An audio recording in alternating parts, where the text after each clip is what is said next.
What's up, guys? I'm Anna. I'm Christina, and welcome to The Sample Effect. This is going to be a collection of stories that explore the people, places, and things that make our culture what it is.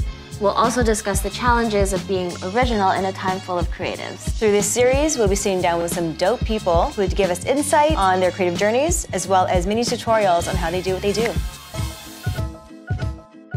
On today's episode, we have Rickz, the founder and designer of Povrich Apparel. Rickz, tell us a little bit about yourself. Alright, so I'm a fashion designer from Toronto. I make streetwear clothing that's for like both men and women. Some of the clothing I do like custom, and then I do release like capsules and collections and such. So pretty much what I do from Toronto, like street luxe type of clothing. All right, so for those who don't know, can you explain what Povrich is? Okay, so Povrich is basically based on my life. When I was creating a name, I went through a few names, but that was the one that I felt stayed more true to myself and what I'm about. So it's basically like transcending from one to the next, from poverty to riches. I basically based it off my life and how I came up, because from poverty to riches in the area that I was raised, and realizing like you could still have a chance if you just go out and get it. That's why I used the mantra, create without fear type of thing. And I see that's where the balance of Luxe Street is from. Yeah. Cool. Would you say that Povrich has an aesthetic that people would recognize pretty much right off the bat? I would say so, yeah, because the pieces are like, when I get a lot of like people that say to me like, yo, I've never seen someone do something like that before. And I feel like that's what makes it stands out. Like the jeans that I have here has sequin on the knees, and like when I posted that, like mad people said like, I've never seen like someone even like think to put sequin, like on shirt, I've seen that, but in the jeans for the knee, you know what I mean? So I feel like that aesthetic of being like unique and just different shit that you just wouldn't think of is what makes it stand out and like recognizable. Where do you get your inspiration from? So inspo comes from like everything, to be honest. Like literally from like scrolling on Instagram, Tumblr, walking like a day in the life of like everything that I witness and see. And then I take all of that, and then my boys own like a fabric store. So like I'll go there, sit down and spend like hours and just let the fabric like speak to me, you know? And then like I'll walk in the aisles and then like touch and feel and be like, hey, this is what I'm using. So why sequins? Why did you want to gravitate towards that and add that into your collection? One, because I've never seen it before myself, and just like pushing the boundaries, like, you know what I mean? Like when I started, I made pieces based on like, okay, my friends are gonna like think this is dope, you know what I mean? But then as that goes, you realize like, if I make clothing for myself that I mess with first, I'm gonna rock it and feel happy about it regardless. And I think that energy transcends onto other people when they feel that from me wearing my own clothes. So sequin is just like a part of like me creating without fear, and like mad, even guys, like mad guys mess with it because it's not a lot, it's a hint, you know? So when did you start your brand? How did you start it? Is starting a brand as straightforward as it seems? Yes, I would say yes. I get this question a lot from people.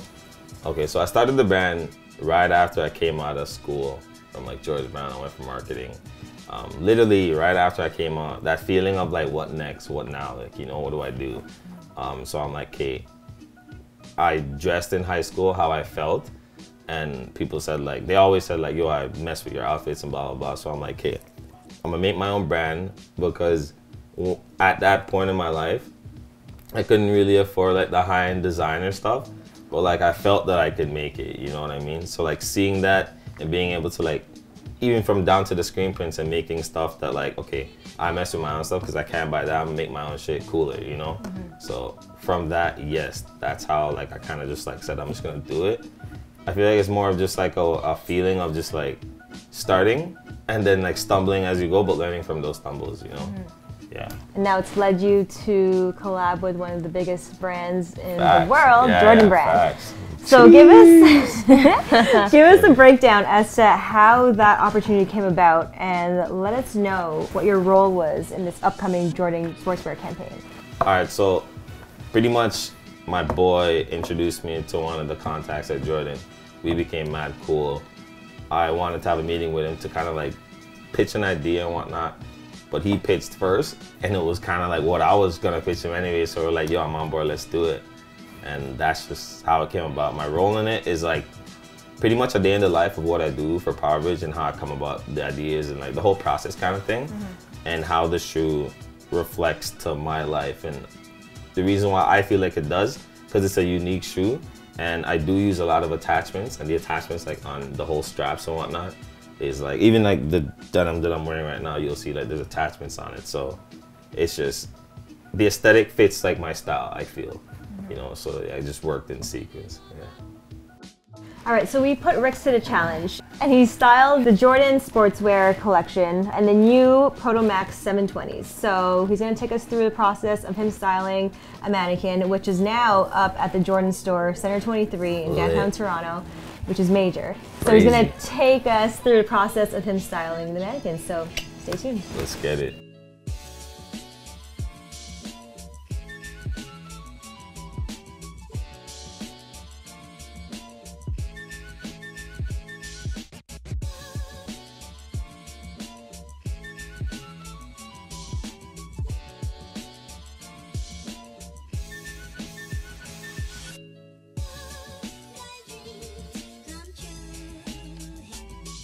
Make sure the fitting is blessed. Gang, this is how I would style it for like myself, because this is how I wear my do-rags. I'd have it a little open and show the shit a little bit, not all the way. You can do both ways, but just that looks kind of like, you know, like a square. Like, you know, you gotta have a little sauce. Feel me? White shirt under just to match with the socks. And yeah, outfit slaps. Gang.